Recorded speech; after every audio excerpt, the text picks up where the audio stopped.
Hello dear students, welcome back to organise knowledge channel. और आज के जो वीडियो है उसमें हम डिस्कस करेंगे worksheet number 51 for class 10th, विषय विज्ञान है।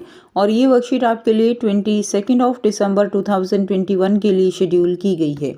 आज की जो वर्कशीट है बच्चों, उसमें हम चैप्टर जो हमारा 4 है कार्बन और उसके यौगिक, उसी को कंटिन्यू करते हुए आगे पढ़ेंगे।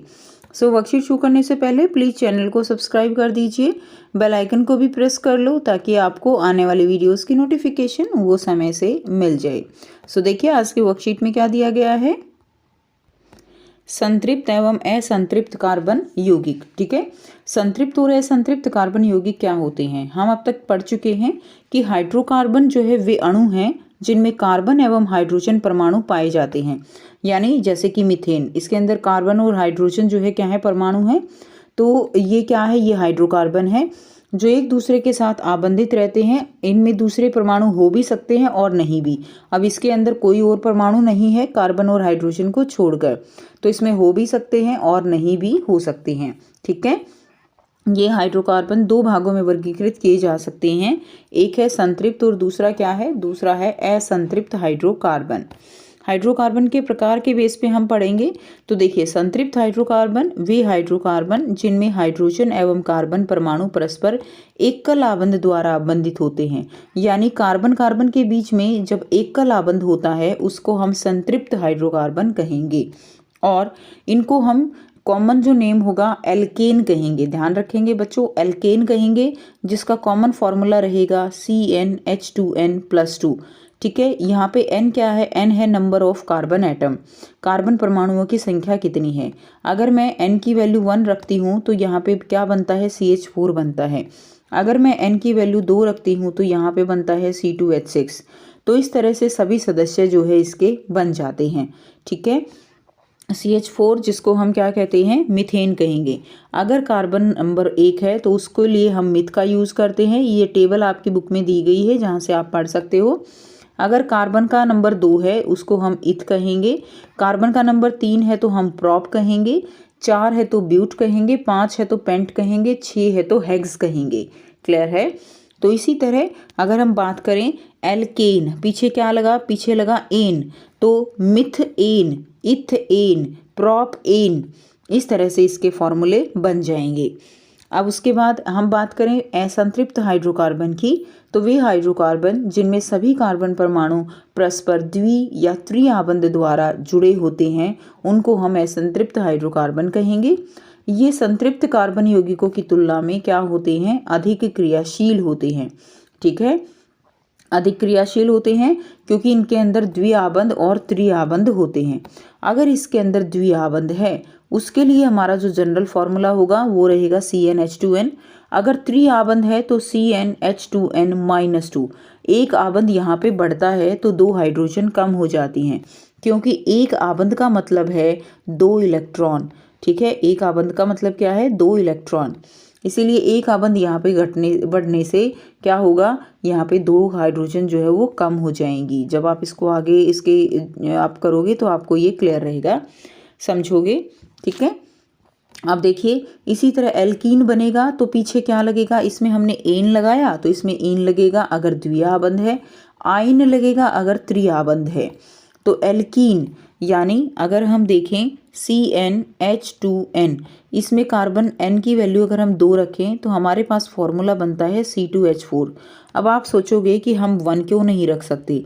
अगर हम n की वैल्यू 1 रखें, ठीक है, तो ये क्या बनेगा, ये CH2 बनेगा। और CH2 ये स्टेबल ही नहीं है क्योंकि कार्बन की 4 वैलेंसी 4 संयोजकता यहाँ पर पूरी ही नहीं हो रही है। इसलिए ध्यान रखना, एल्केन के केस में पहला जो मेंबर होता है वो कम से कम जो है 1 कार्बन वाला हो सकता है, लेकिन एल्कीन और एल्काइन के केस में कभी भी पहला मेंबर वो 1 कार्बन वाला नहीं हो सकता, वो केवल 2 कार्बन वाला रहेगा। एल्कीन के केस में C2H4 होगा और एल्काइन के केस में C2H2 रहेगा। क्लियर। उसके बाद देखिए नेक्स्ट प्रोपीन है, फिर प्रोपाइन जो है वो है। उसके बाद हम समझेंगे इलेक्ट्रॉन बिंदु संरचना, कि इलेक्ट्रॉन बिंदु संरचना जो है वो कैसे की जाती है। इलेक्ट्रॉन बिंदु संरचना के लिए सबसे पहले सिंपल किस तरह से आबंध बनते हैं वो समझना ज़रूरी है। तो आप बहुत आसानी से इलेक्ट्रॉन बिंदु संरचना कर सकते हो। दिया गया है CH4। CH4 को हम कैसे लिखेंगे? कुछ इस तरह से हम CH4 यानी मीथेन को लिख सकते हैं।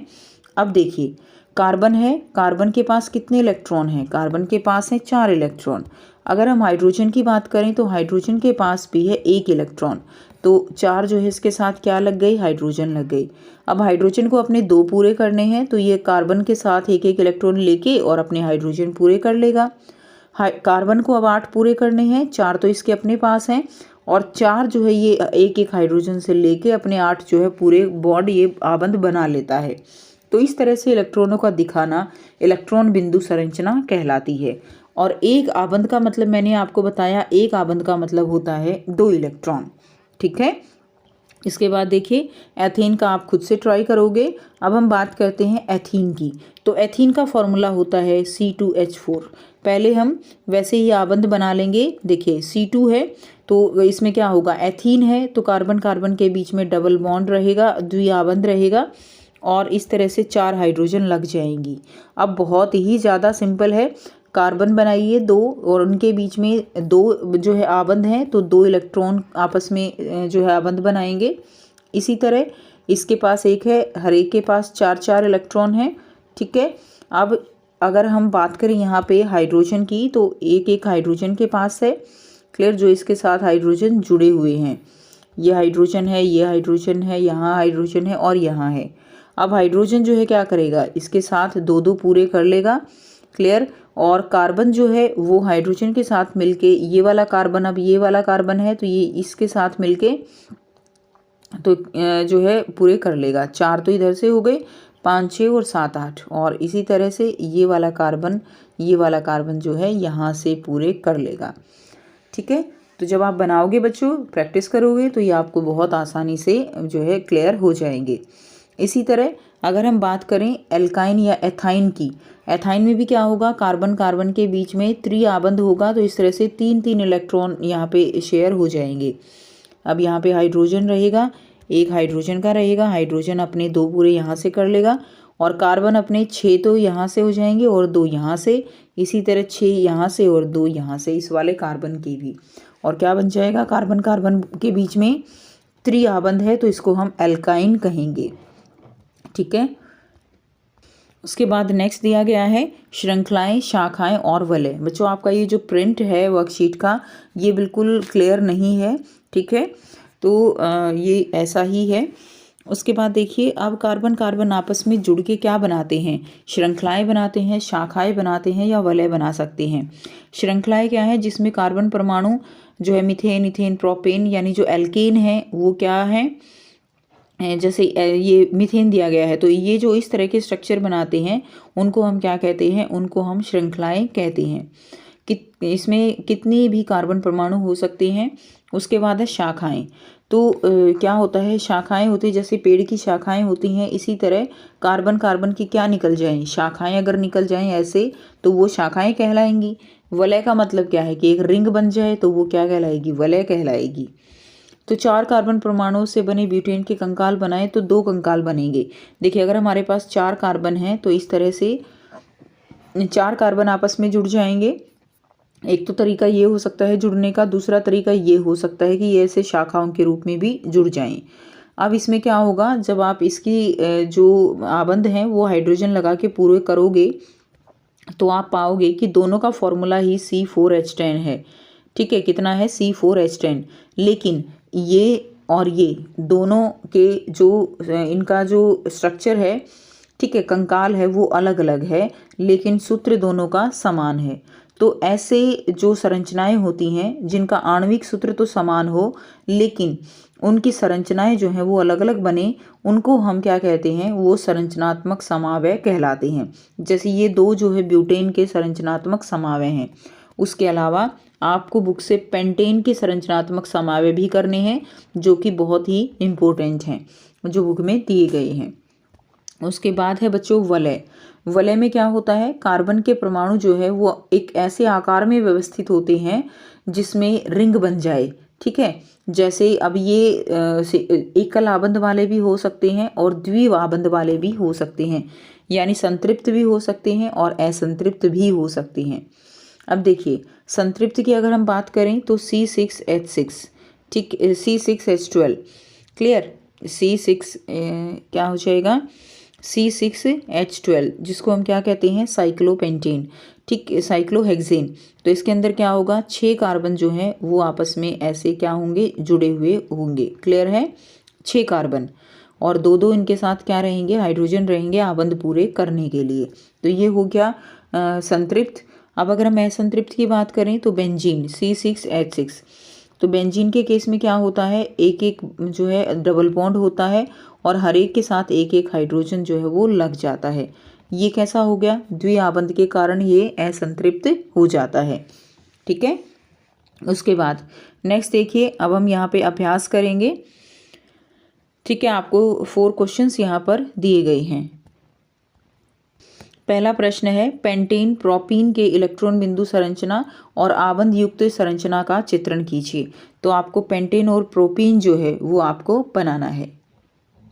सो ये जो है आपके क्वेश्चन फर्स्ट का पहला पार्ट हो जाएगा। ये जो इलेक्ट्रॉन बिंदु संरचना है किसकी, पेंटेन की, ठीक है। तो आप सबसे पहले इसमें फॉर्मूला लिख देंगे, पेंटेन है और इसका फॉर्मूला क्या है, C5H12।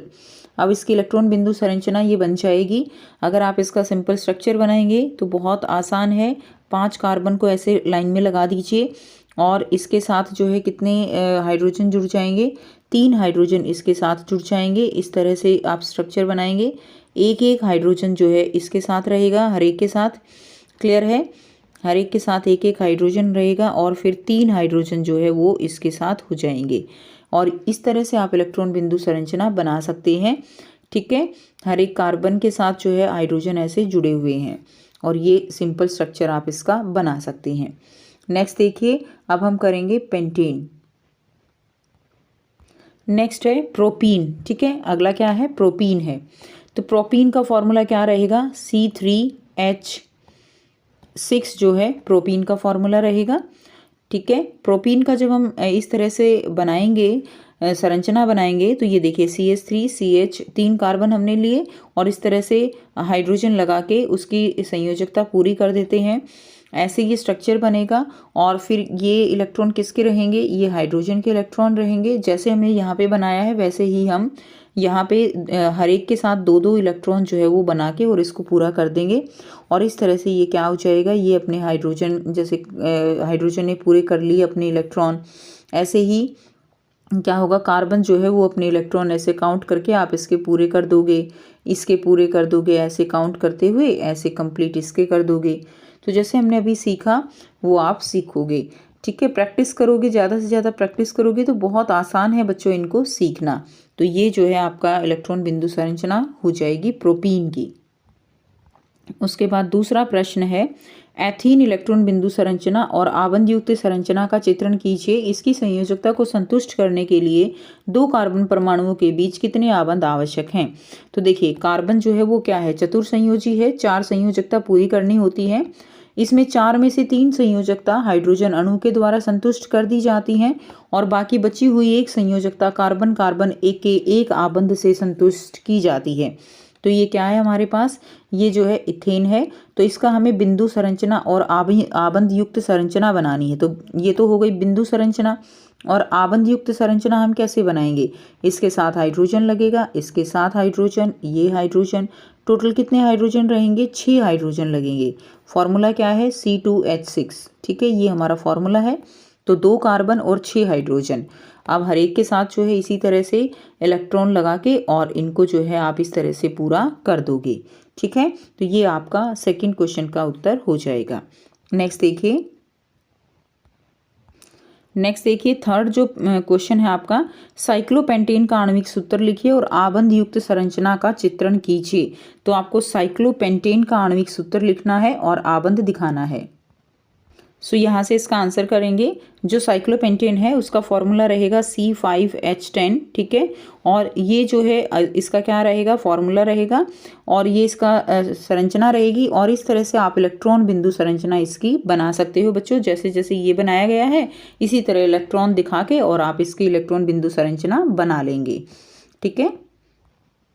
साइक्लोपेंटेन में कितने कार्बन रहेंगे? 5 कार्बन जो है एक दूसरे से जुड़े हुए होंगे। साइक्लो का मतलब क्या है? एक चेन, और पेंट का मतलब क्या है? 5 कार्बन।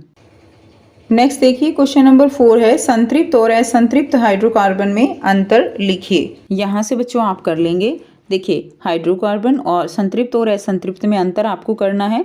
तो वे हाइड्रोकार्बन जिनमें एकल आबंध होता है वो संतृप्त होते हैं, जिनमें द्वि या त्रि होता है वो असंतृप्त होते हैं। इसका सामान्य सूत्र CnH2n+2 रहेगा। इसका CnH2n रहेगा एल्कीन के लिए, और एल्काइन के लिए रहेगा CnH2n-2। इसमें एग्जाम्पल लिख देंगे मीथेन, इथेन, प्रोपेन। इसमें इथीन, प्रोपीन है, एथाइन, प्रोपाइन है। ये इसमें एग्जाम्पल आप दे देंगे। तो ये थी आपकी आज की बच्चों साइंस की वर्कशीट। आई होप सभी बच्चों को क्लियर है। कोई भी डाउट है तो आप पूछ सकते हो। वीडियो अच्छी लगे तो प्लीज़ लाइक कीजिए, शेयर कीजिए और चैनल को सब्सक्राइब कीजिए। Thanks you.